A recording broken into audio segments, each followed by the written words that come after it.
Olá, outra vez, há quanto tempo? Tava até com saudade de ver vocês. Na verdade, eu não vejo ninguém. Enfim, estamos de volta com mais uma videoaula, aula mesmo, né? Nossa videoaula de número 9.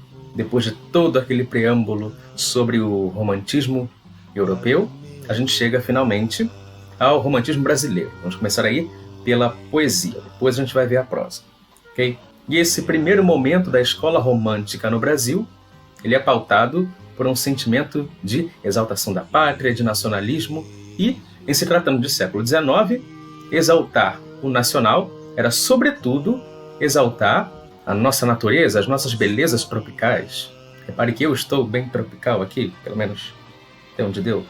Esse é o figurino mais tropical que eu tinha aqui. Então, vamos ver como é que funciona isso aí, tá certo? Vamos lá. Vamos começar pela poesia, que se divide em 3 gerações. Essa primeira geração também é referida como geração nacionalista ou indianista. Já vamos ver o porquê, e o que vai nos ajudar é justamente esta imagem. Este é o quadro Independência ou Morte, do pintor Pedro Américo. Embora tenha sido produzido em fins do século XIX, o quadro carrega muito do espírito romântico.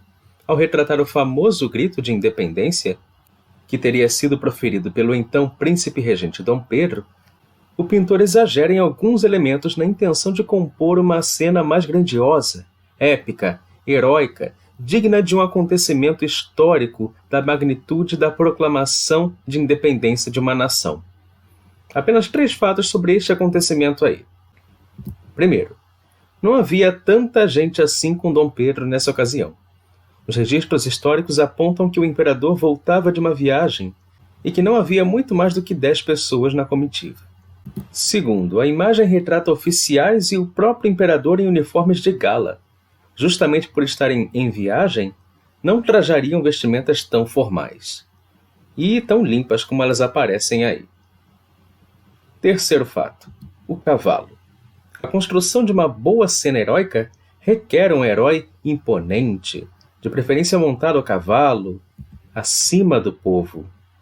Até hoje há governantes que se utilizam de estratégias simbólicas como essa.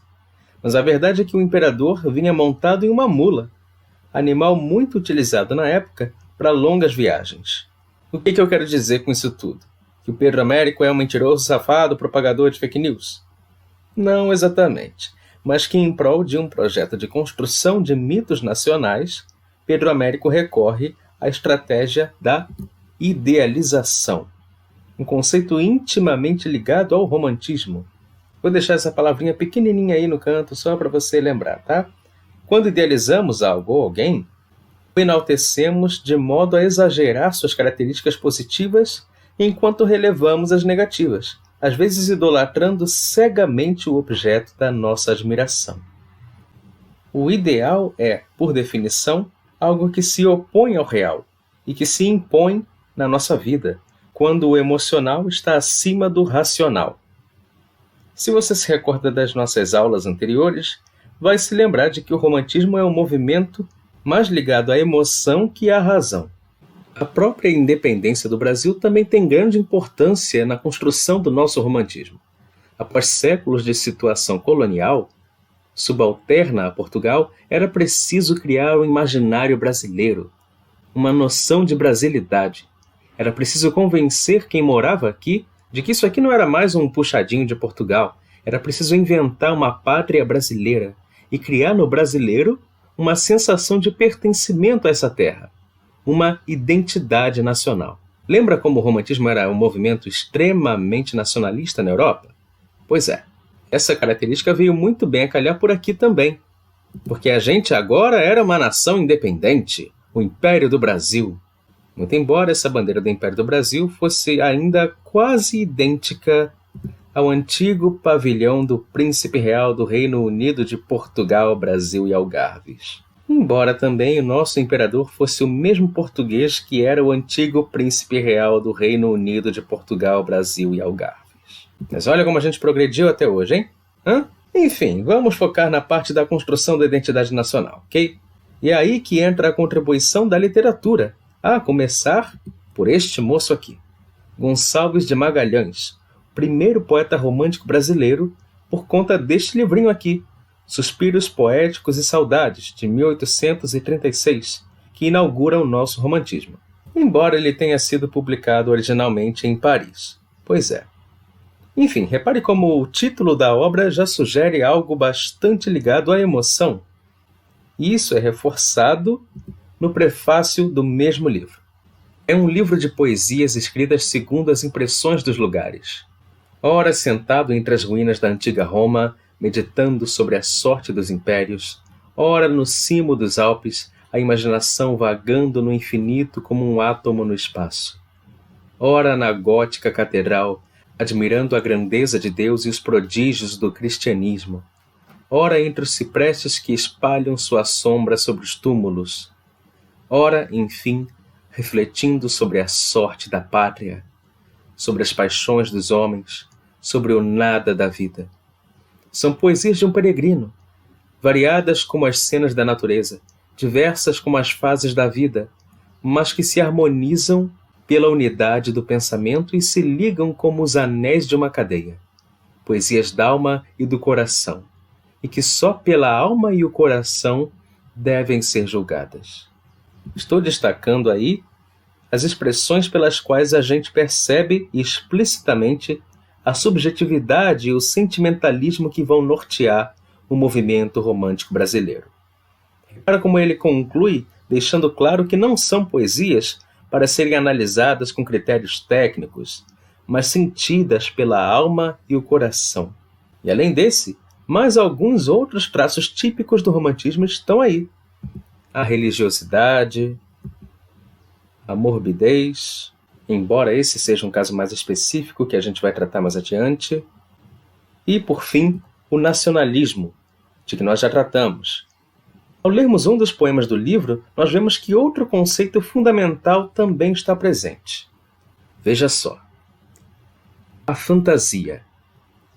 Para dourar a existência, Deus nos deu a fantasia, quadro vivo que nos fala dá uma profunda harmonia, como um suave perfume que com tudo se mistura, como o sol que flores cria e enche de vida a natura, como a lâmpada do templo nas trevas sozinha vela, mas se volta à luz do dia, não se apaga e sempre é bela. Dos pais, do amigo na ausência, ela conserva a lembrança, aviva passados gozos e em nós desperta a esperança. Por ela sonho acordado, subo ao céu 1000 mundos gero. Por ela, às vezes dormindo, mais feliz me considero. A fantasia de que Magalhães fala aí, que doura, ou seja, enfeita a existência, que desperta a esperança, que nos faz sonhar acordados e nos faz sentir mais felizes, nada mais é do que a idealização de que a gente acabou de falar, percebe? Vou deixar essa palavra aqui pequenininha no canto só para você lembrar depois, tá? Enfim, a importância do Gonçalves de Magalhães se dá sobretudo pelo seu pioneirismo, por ter sido o primeiro poeta a publicar um livro de poesia romântica no Brasil. Mas o principal poeta romântico brasileiro da primeira geração vem a ser, na verdade, este moço, Gonçalves Dias. Eles não são parentes, tá? Esse é o seu livro de estreia, não por acaso chamado de Primeiros Cantos, de 1846. E o primeiro poema deste primeiro livro dele, você certamente conhece. Canção do Exílio. Minha terra tem palmeiras, onde canta o sabiá. As aves que aqui gorjeiam não gorjeiam como lá. Nosso céu tem mais estrelas, nossas várzeas têm mais flores. Nossos bosques têm mais vida, nossa vida mais amores. Em cismar sozinho à noite, mais prazer encontro eu lá. Minha terra tem palmeiras, onde canta o sabiá. Minha terra tem primores, que tais não encontro eu cá. Em cismar sozinho à noite, mais prazer encontro eu lá.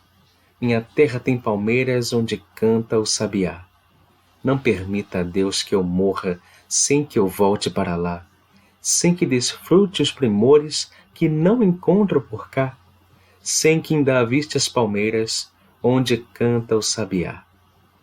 Aí nós temos o mais conhecido poema do romantismo brasileiro, e talvez o mais conhecido poema brasileiro. Há algumas observações sobre ele. Primeira, o título, Canção do Exílio. O título já contextualiza a gente sobre o tema do texto. Temos aí um sujeito lírico exilado, distante da sua terra natal e que sofre com isso, de modo que sente a necessidade de transformar a saudade da sua pátria em poema, entendendo neste caso aí a palavra canção como sinônimo de composição poética, com uma certa preocupação rítmica. Quanto ao ritmo, aliás, é importante saber que todos os versos que aí estão foram compostos na mesma métrica, ou seja, com métrica regular. Todos eles têm 7 sílabas poéticas, ou seja, estão todos em redondilha maior. Essa é a métrica mais popular, tanto na poesia quanto na música, o que favorece, inclusive, a memorização dos versos. Cantigas de roda, canções folclóricas, músicas populares, esses tipos de composições costumam usar a redondilha maior. E aí é só você conferir que nelas vão caber direitinho os versos da Canção do Exílio. Minha terra tem palmeiras onde canta o sabiá, as aves que aqui gorjeiam, não gorjeiam como lá. É só uma palhinha, paramos por aqui. Eu não vou torturar vocês mais não. Mas como eu falei também de música popular, basta você ver que Marília Mendonça, Anitta, Chico Buarque, Chitãozinho Chororó, Ludmilla, Roberto Carlos, Luan Santana, Gilberto Gil, Tim Maia, todos esses têm alguma música composta em redondilha maior. Se a gente tivesse tempo, até fazer uma brincadeira aqui pra gente ver. Mas, que pena, não temos tempo. Seguindo. Enfim, palmeira e sabiá são os elementos da paisagem brasileira eleitos pelo Gonçalves Dias para representar metonimicamente, você se recorda que é uma metonímia, não é? Toda a nossa natureza. O sabiá resume a nossa fauna e a palmeira a nossa flora. E desde então, esse par é um grande símbolo nacional. E aí o eu lírico segue exaltando a sua pátria, fazendo a distinção entre o aqui, onde nada é suficiente, e o lá, onde tudo é melhor. Lembrando que se ele está em exílio, o aqui é uma terra estranha e o lá é a sua terra natal. Isso vai aprofundando a solidão dele. Repara que isso se reflete inclusive na forma do texto. Em cismar sozinho à noite, aparece 2 vezes no texto. Na segunda ocorrência, ali na estrofe 4, o sozinho à noite está isolado entre travessões, refletindo o aprofundamento da solidão e da saudade. E entenda a palavra cismar aí como refletir, pensar, devanear. Por fim, repare que ainda comparece aí o elemento religioso, através de uma prece a Deus. Além disso tudo, cabe lembrar que esse poema tem base biográfica, aliás, pois o Gonçalves Dias o escreve realmente exilado da sua terra, ele está em Portugal quando ele escreve. E por mais que se tentasse produzir uma arte genuinamente brasileira, as referências europeias são inegáveis. Esse poema, por exemplo, trazia uma epígrafe, ou seja, um trecho de outro autor, antes do início do poema para introduzir o assunto, estabelecendo intertextualidade entre os dois. Esta é a epígrafe, de ninguém menos que o escritor romântico alemão Goethe, autor de Werther, que nós vimos na última aula, lembra?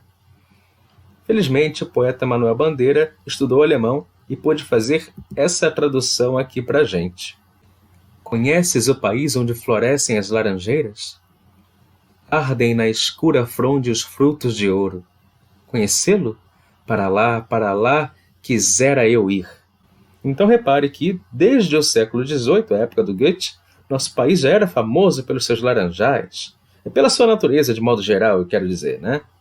Bom, como a gente viu, a epígrafe é uma forma de intertextualidade, e a Canção do Exílio talvez seja o texto brasileiro que mais provoque diálogos intertextuais, sendo muito conveniente, portanto, estudar a intertextualidade a partir desse texto. Só para citar alguns dos exemplos mais famosos de intertexto com a Canção do Exílio. Osório Duque Estrada, autor da letra do hino nacional, reproduziu nesse hino alguns versos do poema. Olha esse trecho. Do que a terra mais garrida, teus risonhos lindos campos têm mais flores. Nossos bosques têm mais vida, nossa vida no teu seio mais amores. O resto você sabe, né? O pátria amada, idolatrada, etc, etc. Repara como É quase um Ctrl+C, Ctrl+V da segunda estrofe. Nossas várzeas têm mais flores, nossos bosques têm mais vida, nossa vida mais amores. Isso é para você ver a importância que esse texto teve e tem, e como ele serve para colaborar com a idealização da pátria. Lembra dessa palavrinha, né? Esse é, portanto, um exemplo de citação, quando a gente reproduz o texto original. É o que a gente tem também nessa tirinha. E o poeta Carlos Drummond de Andrade fez esta paráfrase, que é quando a gente altera a forma do texto, mas mantém a ideia do texto. E temos também inúmeras paródias, que é quando mantemos a forma e alteramos o sentido do texto, como nessa paródia do poeta Oswaldo de Andrade, ou esta do poeta Murilo Mendes, e essa outra do poeta Ferreira Goulart. Perceba que nem sempre a paródia é humorística, nesse caso ela é amorosa. Aqui tem paródia e citação nessa tirinha do Maurício de Souza. Temos essa paródia do poeta Mário Quintana, e essa outra do poeta Cacaso. E por fim, esta alusão ou referência também do Cacaso, e essa outra de um autor anônimo, como tantas que a gente pode encontrar por aí pela internet. A alusão ocorre quando a intertextualidade acontece de maneira implícita, indireta. Repara que aí são mencionados poucos elementos do texto original. Como se pode ver, o Gonçalves Dias influenciou gerações de poetas com a sua Canção do Exílio. Mas há um elemento da primeira geração romântica que esse poema não contempla, que é a valorização da figura do indígena. Não está neste poema, mas em vários outros dele, como, por exemplo, este aqui. Aí está a capa da versão em quadrinhos do também muito famoso poema Ijuca Pirama. 3 coisas importantes aqui. Primeira, se lê I mesmo, tá, gente? Não é ai que nem o seu iPhone, não, tá bem? Isso aqui é tupi-guarani, não é inglês. Segunda coisa, Juca não é um nome, tá, gente? Então não pergunte quem é Juca, a não ser que você queira realmente implicar com o seu professor, mas aí eu não recomendo. Terceira coisa, é pirama. Pirama. Pirama, com M, tá, gente? Sempre tem um que lê com pressa, que lê correndo e acaba lendo, enfim, outra coisa. E não é. Enfim, Ijuca Pirama é uma expressão tupi-guarani que significa algo como aquele que deve morrer. Se trata de um poema narrativo que conta o drama de um índio tupi, sobrevivente de sua tribo, que é capturado pelos índios timbiras e será morto e devorado num ritual antropofágico. Acontece que esse índio revela aos seus captores timbiras que tinha um pai velho e cego para cuidar, também sobrevivente da sua tribo, e pede para ser libertado, prometendo retornar depois como prisioneiro, depois da morte do seu pai. Como ele acaba chorando por preocupação pelo pai, os timbiras recusam seu sacrifício, pois o consideram um covarde, de modo que a sua carne perde o valor. O ritual antropofágico serve para os guerreiros, ao consumirem a carne dos inimigos corajosos, absorverem as suas qualidades. Era parte do projeto cultural do romantismo apresentar, através da literatura, por exemplo, os mais variados e exóticos costumes indígenas ao público leitor. O romantismo europeu, baseado na figura dos cavaleiros medievais, criava heróis que seguiam o modelo de conduta medieval. Os românticos brasileiros, que escolheram o índio como herói genuinamente nacional, com base no mito do bom selvagem, do Rousseau, adaptavam como podiam o personagem indígena para os padrões de conduta medievais europeus. Daí o conflito desse índio fictício.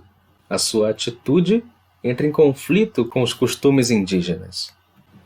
Este é o trecho em que o jovem tupi se apresenta aos índios timbiras. Ele diz: meu canto de morte, guerreiros, ouvi, sou filho das selvas, nas selvas cresci, guerreiros descendo da tribo tupi, da tribo pujante que agora anda errante, por fado inconstante, guerreiros, nasci, sou bravo, sou forte, sou filho do norte, meu canto de morte, guerreiros, ouvi.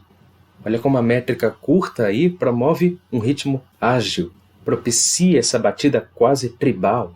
Enfim, nesse momento o índio sabe que vai morrer, ele apresenta um canto de morte, e exalta as suas qualidades e da sua tribo. Ele não tem medo da morte, ele chora pelo pai e não por si mesmo. Mesmo assim, ele é considerado um covarde. E após ser liberado, descartado mesmo, ele encontra o pai que, ao saber do ocorrido, amaldiçoa o próprio filho. Tu choraste em presença da morte? Na presença de estranhos choraste? Não descende o cobarde do forte, pois choraste, meu filho não és. Possas tu, descendente maldito de uma tribo de nobres guerreiros, implorando cruéis forasteiros, seres presa de Visa e Morés. Um amigo não tenhas piedoso, que o teu corpo na terra embalsame, pondo em vaso d'argila cuidoso, arco e flecha e tacape a teus pés. Sê maldito e sozinho na terra, pois que a tanta vileza chegaste, que em presença da morte choraste. Tu, cobarde, meu filho não és. O pai, então, também o considera um covarde. Por conta disso, o jovem índio Tupi toma uma atitude surpreendente, com a qual ele consegue se redimir e se torna um símbolo de coragem, sendo admirado por todos, até pela tribo que o tinha aprisionado e desprezado. E não vou contar o que acontece. É um livro curtinho que você encontra em PDF, já está em domínio público e você consegue ler rapidinho se você tiver curiosidade. Então, vou deixar isso aí para você. Agora, repara que entre os dois trechos apresentados aqui, existe uma diferença clara na extensão dos versos. Veja só. Essa parte e essa.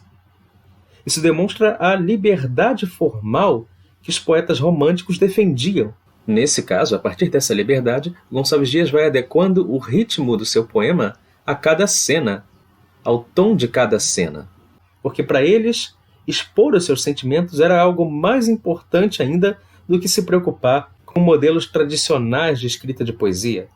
Repara que não apareceu nenhum soneto por aqui, por exemplo. Eu recordo que cada movimento literário que surge sempre em oposição àquele imediatamente anterior.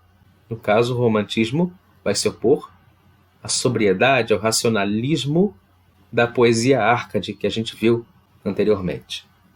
E, bom, basicamente era isso que a gente tinha para conversar hoje. Aí o nosso clássico resumão.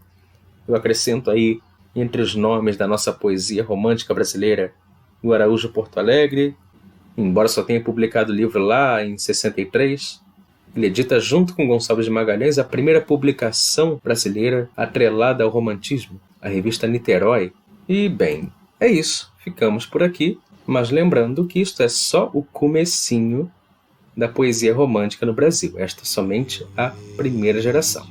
Então, esta foi a nossa primeira geração romântica, conhecida como indianista ou nacionalista, e acho que os motivos já estão bem claros aí para você, não é? Eu ressalto ainda que o que nós temos aí é um nacionalismo utópico, aquele que enxerga a pátria como uma utopia perfeita. Agora, entre aqueles vários exemplos de intertextualidade com a Canção do Exílio, do Gonçalves Dias que você viu, ali no meio você tinha vários exemplos de textos que apresentam um nacionalismo crítico. É o que você tem também na canção que você escutou lá no comecinho, está escutando agora, na canção que se chama Sabiá, do Chico Buarque. Ela foi lançada em festival no ano de 1968, justamente o ano da promulgação do Ato Institucional número 5. Então, o exílio de que se trata nessa música você já pode imaginar que é um exílio político. Mas enfim, não que eu queira ficar enfiando política em tudo, né? Vamos parar por aqui. Enfim, alguns dos livros que a gente citou nessa aula, eu estou colocando aqui embaixo para você, em forma de PDF, tá? E não se esqueça de fazer os nossos exercícios e é isso aí. Por hoje é só. Então, tchau, tchau. Até a próxima.